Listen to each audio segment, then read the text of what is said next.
Morning, everybody. How's everybody doing?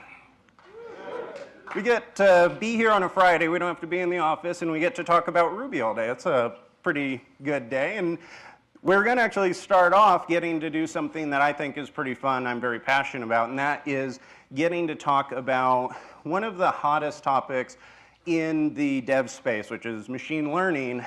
And there's been something that I haven't really liked about the machine learning space, and that is that people think that in order to build out a machine learning application, you need to use a tool such as Python or R.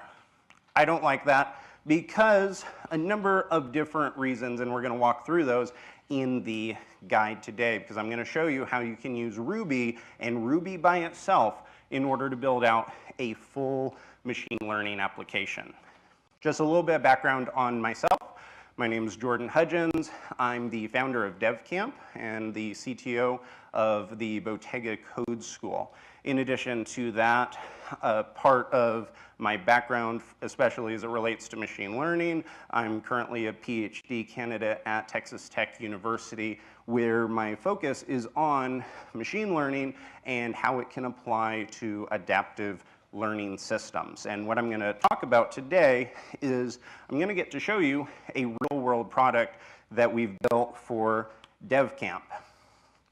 When I was preparing this talk, I was having a hard time picking out how I wanted to start it off. There are a bunch of different ways that you can start off any kind of conference talk, and I decided to take the approach of making it like a real project. Whenever I'm building out some type of code project, the very first thing I try to do is I try to pick out the main objective for it. So the main objective for this talk is I want to demonstrate how you can utilize machine learning to build a recommendation engine all in Ruby. So by the end of it, if you have a feel for all the steps that are needed and the architecture and the components that you can use in order to do that, then that means I have accomplished my goal. Now, when I'm building out some type of code project, after figuring out the main objective and defining that, the next thing I like to do is to build out wireframes. So I like to say this is either the architecture, these are all the components that I need for the system. So what we're going to be discussing are all of these components. So in that diagram, you can see that we have the DevCamp learning management system. That's where all of the recommendation articles are right now, and that's where they're rendered. Now that is connected to what got built out. So I didn't want to integrate the machine learning component into the LMS itself because I felt like I may want to use it for something else. So what I did is I created a Rails API only application, and that's where all of the machine learning components reside. So inside of there are a number of other components. We have a content crawler. So the content crawler is something that goes out, it scrapes websites, and it goes and it finds content on other coding sites that may be of benefit and may be able to give recommended articles and supplemental material to the students. So inside of there, we have source articles, which we're going to talk about, and we're going to see how we can parse those and work with them. And then we have third-party articles. So this could be something on, say, Medium or Stack Overflow, or just all the different places you could research additional material. Now from there, what I built out was a recommendation model. That's where kind of the magic of the machine learning system really happens. So that's where we're going to talk about concepts that you may or may not have heard about, like tokenization and building weights and associating those weights with different parts of the system. And then there are a number of machine learning algorithms out there. There are hundreds of them. The one that we're going to discuss, because I experimented with a few of them, but the one that gave me the best results was what's called the naive Bayes algorithm. That is one of the most popular ones out there. If anyone here has ever used Gmail, naive Bayes became very, very famous in our circles because Gmail uses algorithms like that for content or for spam filtering. That's one of the top ways it knows if an email message is spam or not but I'm going to show you, and there's a reason why I wanted to show this specific algorithm. It's because all of the case studies, when you look at naive Bayes, are all for spam filtering. And I want to show you can actually use it for many other use cases. So far we've talked about the main objective of what we're going to walk through. We've talked about the basic components and the high-level architecture. Now it's time to get into the high-resolution system. So this is, you're going to see the end product right now. You're going to get a preview of what was actually built. So here, this is a shot of the DevCamp LMS. And this is a JavaScript page, or this contents for a JavaScript tutorial on async await. And that is, if you've never used it before, it can be a kind of complex topic. So if you scroll all the way down to the bottom there, you see these recommended guides. Now, these guides are not in DevCamp. It's not in the LMS. Now, these also are not hard-coded. So when whoever the instructor was who created that tutorial, when they go and create it, they didn't go and say, okay, I want you to add these recommended articles.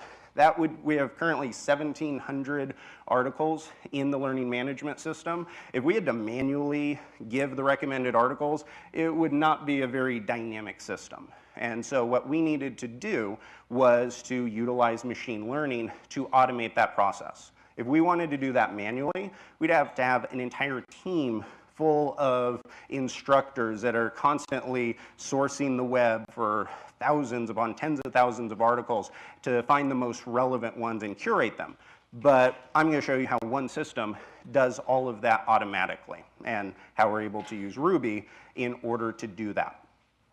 Now, what I talked about is the high-level process. Now I want to get into why this is beneficial. And the reason for that is because I feel like the why, in this case, why I decided to build it, explains what was built. And in order to do that, we're going to jump into a little bit of a time machine and go back about 20 or so years when I read one of the most influential books I ever read called Carry On, Mr. Bowditch. Now, this is a fictional book, but it taught me a principle related to learning that stuck with me even to this day, and it's also exactly how I built this system. So it's a story of rags to riches kind of scenario where someone, specifically in this case, a guy named Nat Bowditch, started with no formal education, but he had a passion to learn. And he was taught how to read, and he used that to the extreme, to the point where he would go and get every single book he could find, but instead of just doing what many of us do, where we'll read a book, and if we run into a topic that maybe doesn't make perfect sense, we may just kind of forget about it and just keep going. He took a very different approach. He decided that anytime he ran into a word he didn't understand, he would go and look that word up in other books, and he would read that, and he would continually source and create almost this kind of this network of learning. And then once he understood it, then he would go back. That's what I wanted to do with this recommendation system. I wanted to create kind of a little Mr. Bowditch inside of each one of the students' pocket. Someone that could be there and constantly could give them additional information to help them understand. Because I'm not sure about everyone here, I don't understand something usually the first time that I read it or it's told to me. Every once in a while I get lucky and it happens, but many times I'll hear something, it doesn't click, and so I have to go 2, 3, or 4 different spots to hear it from different perspectives, and then it starts to actually sink in and I understand it. That's the whole goal of this system. I would love to say that every single piece of curriculum that we write makes sense the first time, but it doesn't. Many times you have to hear something from different perspectives in order for it to sink in, and that's what this machine learning system does. It takes articles from all across the web. Currently, we have a library of over, it's either somewhere between 10 to 20,000 articles, and it sifts through those, and it learns from them. It learns from the content, and then it learns from the student, and then it gives a recommended article based off of that. So here we're going to take another case study, and we're actually now going to start to get into how the system was built out. So when I originally wanted to do this, I didn't really know where to start. It's a pretty big project. I didn't know the right way to build it out, and so I did what I try to do, which is to take a complex topic, and then I tried to boil it down to the most dead simple explanation possible. And in this case, I didn't really know how to build the system out yet, but I knew that I needed to know what each piece of content was. If I was going to give a recommendation, if I was going to say that I'm going to try to give relevant results right next to these posts, and it was all going to be automated, the first thing I knew is that I needed to know what the article was about. So even though I didn't know how to build the system, I knew how to work with strings in Ruby. Ruby's very good at working with strings. So the first thing I did is I started parsing all of the content. Each one of the posts has somewhere between 1,500 to 2,000 words. And so I started parsing that, just splitting it up, and then started sorting those words. As soon as I started sorting those, I was able to see that all of the top words appeared multiple times. And so I was able to get some context from that. Like for this example, this is an article on metaprogramming. And because of that, it has many references to method missing, to metaprogramming, and to Ruby. And now all of a sudden I looked at that data and I was able to see what that content was about. Then the next step that I did was I was able to go, and I manually did this. I didn't try to build the machine learning system right away. I first tried to do this manually. I think that's a very important caveat. A lot of people don't get into machine learning because they think they need to have the final system built from day one, or they have to start with the algorithms. I take a different approach. I try to take a very manual approach, and I say, what would I do if I had to do this just by myself, or if I hired someone to manually go and do this? So I went and I just searched for articles, ones I felt were the most relevant, and then I performed the same type of process there, where I tokenized the words. I was able to just take all the content on the page, grab the most popular words on there, and then from that point, what I was able to do was I was able to create, if you think of a Venn diagram, I was able to have and see the overlapping data points. So I was able to look and see that the most popular words in one of the articles also were the most popular words with these other articles. And once I did that, I had the start. I had my base case scenario for what the system was going to do. And really, that's, at a high level, that's what it does. Now, automating that is where it starts to get a little bit trickier, and that's where we're going to walk through how that occurs. So as you can see in this diagram, we're taking tens of thousands of articles in the library. We're tokenizing all those. We're going through that process of being able to see what content is there. Then we have to create, in that second circle there, that's where we create what's called a probability index, where we see which articles are the most probable to be associated with the other ones. And then at the end, we just combine those. So let's talk a little bit, getting closer to the code, let's talk a little bit about the gems that were used. The very first gem that I used was the naive Bayes gem, also nBayes gem. It is just a regular Ruby gem, and there's not a ton of magic involved with it. If you look up the naive Bayes algorithm, what it does is it's one of the more basic machine learning algorithms out there. If anyone here remembers back if you ever took a stats class before, maybe it was a little while ago. I know my stat class I took, I think, about 14, 15 years ago. I didn't remember a lot from it, but I did remember having to go through a lot of math problems. And when it comes down to machine learning, if you want to get very basic with it, machine learning is really just being able to take data and run that data in as efficient way as possible through these type of formulae. And this is part of the reason why I do not like how people feel like they have to use tools such as Python or R for every single machine learning system. And it's because let's think about what we needed to do in order to build this out. We needed to run a mathematical computation. Ruby is great at math. Ruby can run this kind of calculation very efficiently. So right there, Ruby's still good. I needed to parse a lot of contextual data. I needed to go create HTTP requests, parse that data, and then bring it into the library. Ruby does an amazing job at that. Later on, we're going to talk about the background tasks and what those look like. Ruby does great at that. Needed to create an API application that could connect and send data back and forth between one application and another one. Ruby does a great job at that. So there's not one reason why you can't use Ruby to build out this type of system.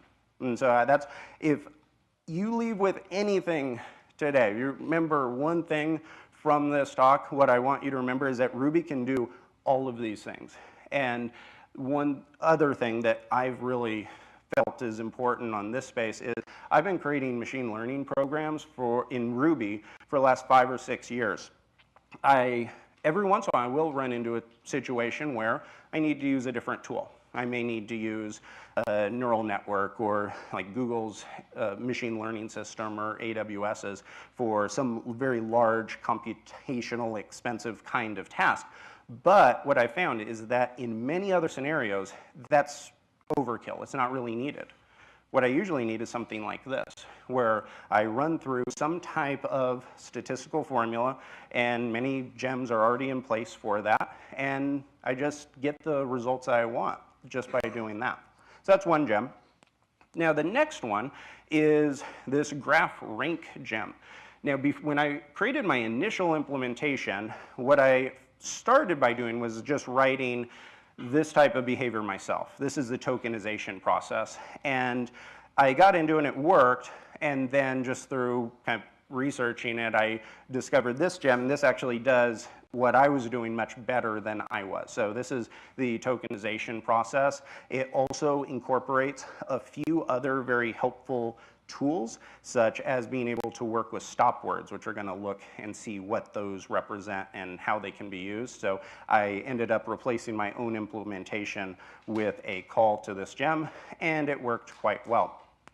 Those are the two main ones needed on the machine learning side, but I also wanted to not just kind of give you a theoretical walkthrough of how that worked. I also wanted to show you everything. I want to show you from the beginning to the end. So some of the other tools that were used were things like active model serializers. So what I used in this gem, and the reason why I used it was because I ran into a bug very early on with this implementation. I originally got everything working, I got it on DevCamp, everything was working, and I was trying to make open graph calls to each one of those sites. The problem is that started crashing the LMS. We started running into it just was too resource intensive. And so I ended up moving all that logic where I went and I grabbed the metadata from all of those other sites and I moved it into this microservice, and then I wrap it all up into a JSON API with the serializer. I use HTTP party for the API connections. I know some of this, if for the experienced developers here, that's just kind of a common sense thing, but I know there's a very wide range of experiences in the room, so I want to make sure that I give you kind of the full nuts to bolts, everything that is included. And then lastly, I included Sidekick. This is an important task if you've never built this type of system out before.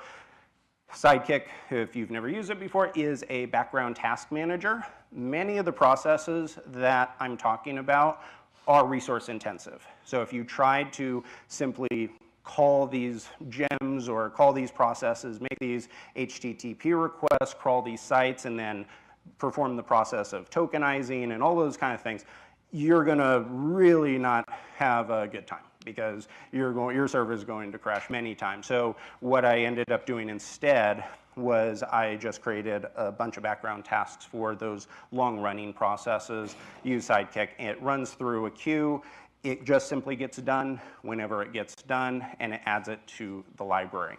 As we speak right now, the system is doing this. So there are different processes that run all day, every day. They're crawling the web, they're finding these words, they're creating the probability analysis. As we speak right now, all of that is happening. So now that was a high-level overview, but I know that's only part of it. The fun stuff really gets into when we get into the code itself. So that's what I want to show now.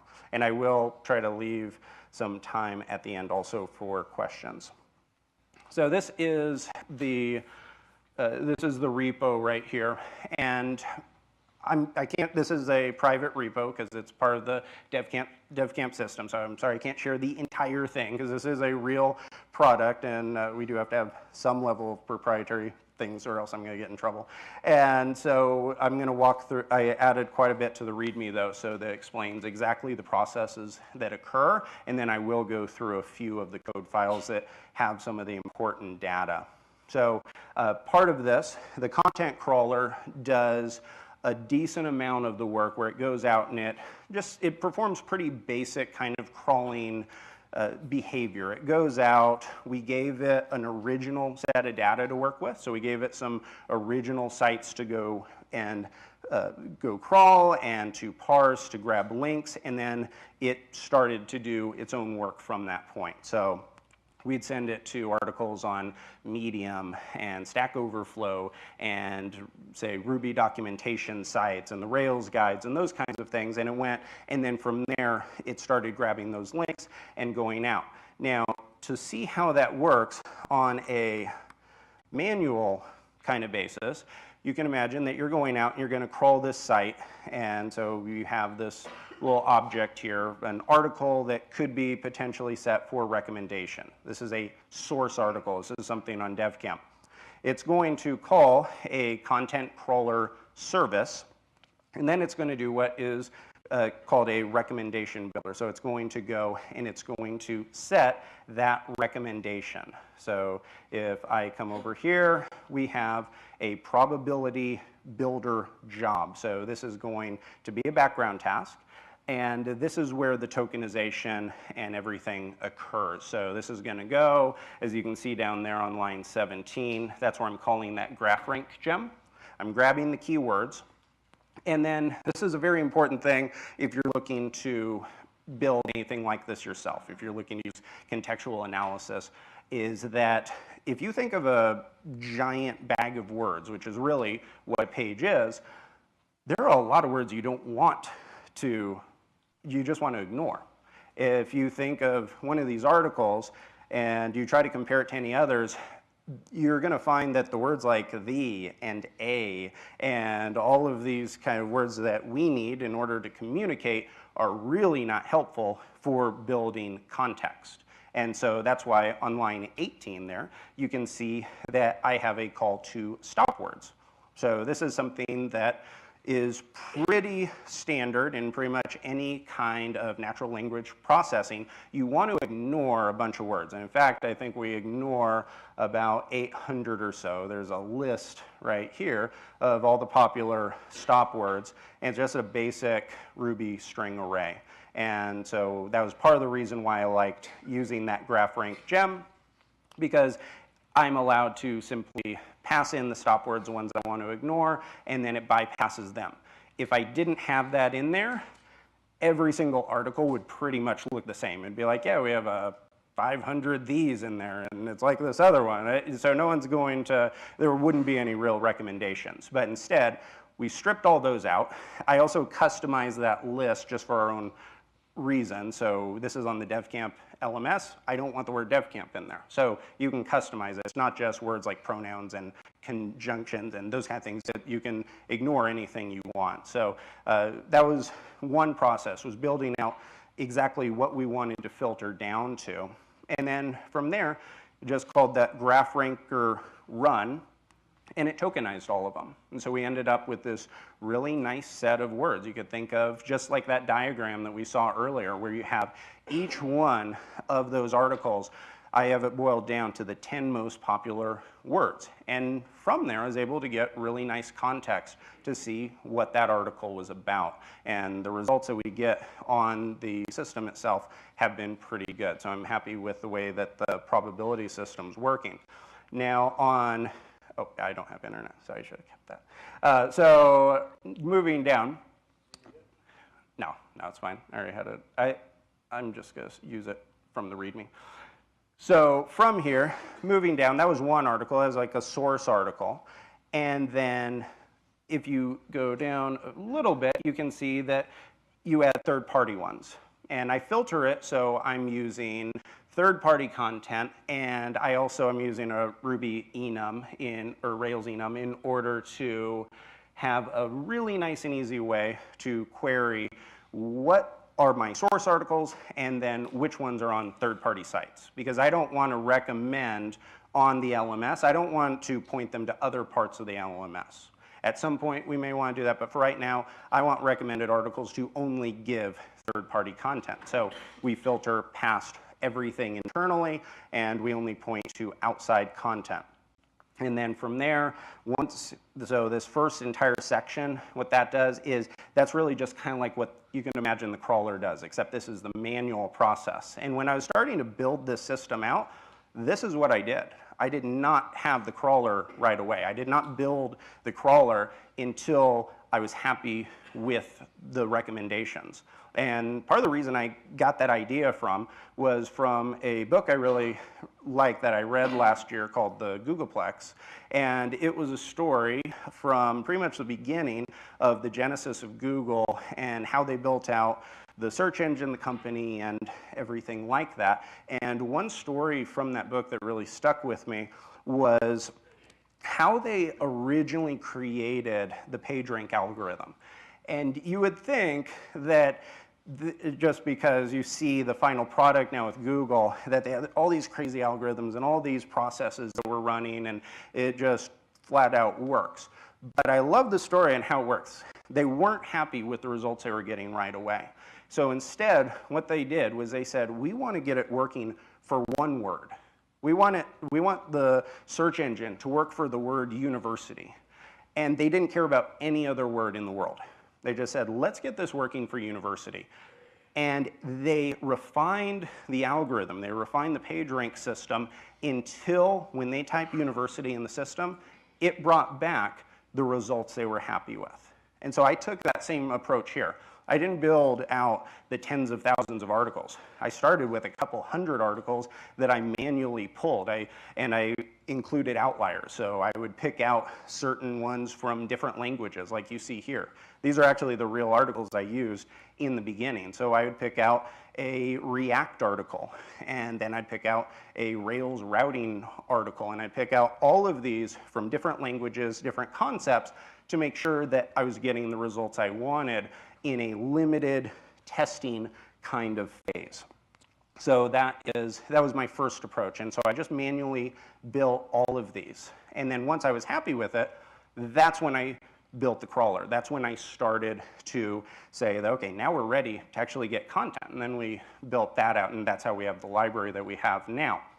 So now the way that this calls the naive Bayes system is I have a task that runs, and the gem, and this is one thing I really like about this specific, that nBayes gem, it creates an object. So the nBayes gem, when you call it, when you instantiate it, it creates this object, and then you train the object. So if you're familiar, if you've done any studying at all on machine learning, you've heard of the concept of training. It means that you take all of your library of data, everything that you want to use to learn from, and then you train it.